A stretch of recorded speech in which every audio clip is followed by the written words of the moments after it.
సిరిసిల్ల జిల్లా నేరల్ల పిహెచ్సికి రండి.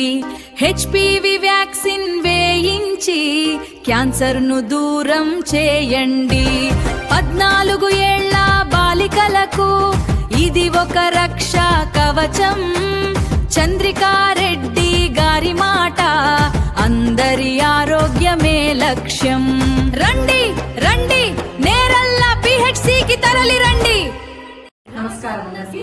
నేను doctor Chandrika Reddy, PHC medical officer, Neralla, Thangapalli mandal, Rajanna Sircilla district. ఈ రోజు నుంచి మన పిహెచ్సిలో హెచ్పివి వ్యాక్సిన్ అనేది అవైలబుల్ ఉంది. హెచ్పివి వ్యాక్సిన్ అనేది మెయిన్ గా సర్వైకల్ క్యాన్సర్ రాకుండా తీసుకునే వ్యాక్సిన్. ఇది మెయిన్ గా 14 నుంచి 15 సంవత్సరాల పిల్లలకి ఇస్తున్నాము. అంటే 26వ తారీఖు ఫిబ్రవరి 2011 నుంచి 25 ఫిబ్రవరి 2012 సంవత్సరంలో పుట్టిన పిల్లలకి హెచ్పివి వ్యాక్సిన్ అనేది ఇవ్వడం జరుగుతుంది.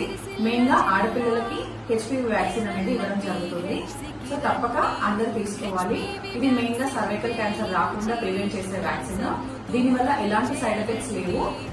కావున అందరూ వచ్చి తప్పనిసరిగా మీ పిల్లలకి 14 నుండి 15 సంవత్సరాల పిల్లలందరికీ, ఆడపిల్లలకి పిహెచ్సి నేరళ్ళకి వచ్చి వ్యాక్సిన్ తీసుకోగలరు. Thank you.